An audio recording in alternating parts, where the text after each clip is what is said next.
I just did a really positive review of the Diatone Roma F5. That's it's this quad here, and it's got its top off for a reason. More about that in a second. And some people are questioning the durability of the quad. And specifically, there are some reports that the arms break off a little too easily. And there's one video from Skidoosh. I'll put a link to his video down in the video description so you can see it for yourself and make your own decisions, where Skidoosh makes some claims about the durability, very negative claims. And we're going to dig into those claims in just a second, but I want to say that I took all of that into account when I did the review. Because I always know when I do a review of a quad that I'm just one guy flying one quad, and I'm not even flying it the hardest it could possibly be flown. I'm not flying it out at a concrete bando. So I always take that into account, and I try to do my research.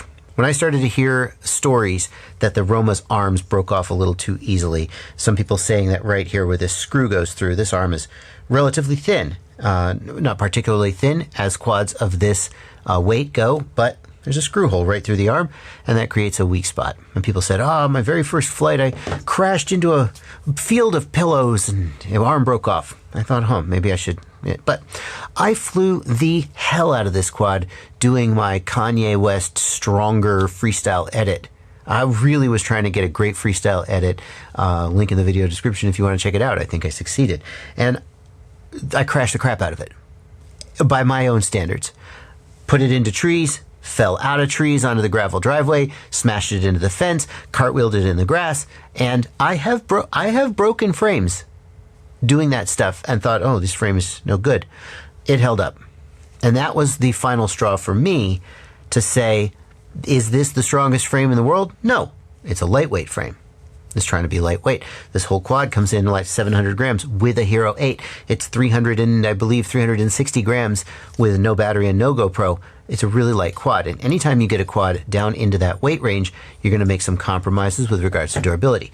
So this is the metal front end piece, and Skidoosh says that he believes this is cast aluminum.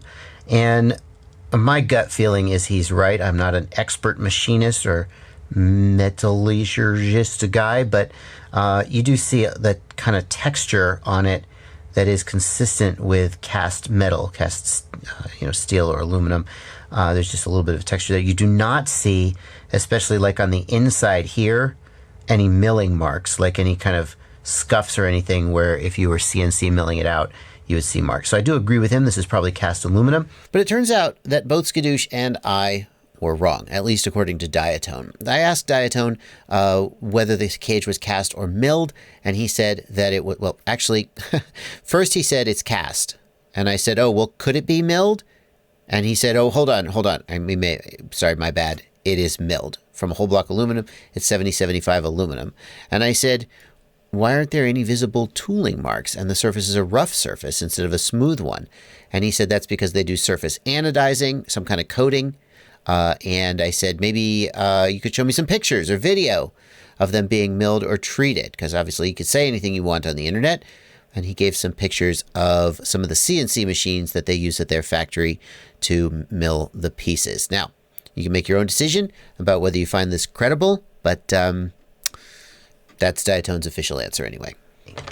Let's take a look then at the top plate, which is another area that he criticized. So I've kind of been pulling apart this top plate a little bit to try and figure out how it's put together, and I've noticed a couple things. Notice that there are these segments here that are milled below the surface, and that's really common to see. Well, it's not common, but it's not uncommon to see. But if you look at this edge on just right, I'm going to see if I can get the camera to capture it. You can see it's made of several layers of material. There is a top layer, which is presumably the visible weave, and then there are two layers in the middle, and you can see a seam running down the middle. But a big question is, what is this stuff here? Because what's happening is they're milling basically through this top layer, right? And then you get to this layer, and it certainly has a cosmetic appearance different than the carbon fiber. What happens if I scrape at it? It's hard to tell. We can certainly test if it's conductive. If it's carbon, it's going to be conductive. If it's some kind of plastic or something, it's not going to be conductive. Yeah. So I'm reasonably convinced that's carbon fiber because anything else you might put in there probably would not be conductive. But can't be 100% sure. Now, as you can see, I've been doing some destructive testing and breaking off bits of this frame and seeing how it breaks, and I'm not really sure how much I can tell about the underlying structure from that. So what I did is I took a Dremel tool and I cut a clean cut, and you can see it's really interesting. Some people will look at that and say all the fibers are running the same direction, but if you look at the cut from 90 degrees from the other direction, it's the same. So I'm not sure what kind of structure this is made up of, because to be honest with you, I'm not a super expert on different types of carbon fiber. But this is Ryan Harrell, and he is, just to get this out of the way, he's the frame designer for a lot of the Luminaire frames. He has a ton of experience designing and cutting carbon fiber. In fact, he has a CNC mill in his garage where he cuts prototypes for his frames. And I asked him to give me his perspective on what he was seeing in the video. And what he said was that looks to him like standard 0-90 layup of carbon, which means that the outer layers are cosmetic twill. He says it's actually really uncommon to see the inner layers of carbon fiber plate being made of the twill layup that you see on the outside. And then the inner layers are linear strands oriented at 0 and 90 degrees to each other. And long story short, he says this is just completely standard type of carbon fiber that you would see on any quadcopter frame. Now, that doesn't speak to whether it is high quality carbon fiber or not, and it doesn't speak to whether the actual design of the top plate has or doesn't have any weak points that maybe could be improved. But it does say that the actual content of the carbon fiber plate itself, it doesn't have any kind of like weird plastic core or anything like that, which Skidoosh's video implied or suggested might be the case. At the end of the day, you always make trade-offs with any quadcopter between weight and durability. And some quadcopter frames get that better and some get it worse.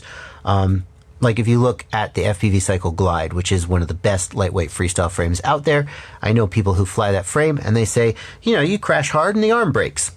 And that's kind of how Kebab has designed it, that the arm breaks, but the main plates don't. Anytime you got lightweight, things are going to break. Like I said, I flew this. I felt like I would make it my freestyle build. It certainly is not as durable as some heavier frames that are out there, or maybe it's not even as durable as some frames of similar weight, but different design. Nevertheless, especially at the price that you're going to pay for this in the, I think it was 170 for the analog, at the 180 at the price, I definitely think it's worth a look. That's going to do it for this video. You can certainly decide for yourself. And the iFlight Sidora SL5E is still out there and is, you know, straight up carbon frame, a little bit heavier. Fair bit heavier. So that's not even fair. The Sidora SL5E is like 40 grams heavier. Oh, it's more durable. No kidding.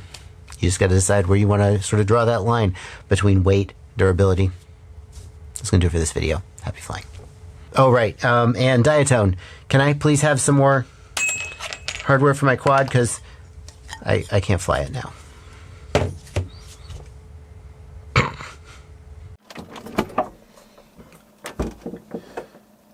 What are you doing in here?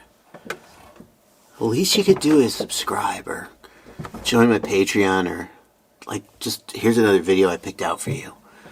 Jeez.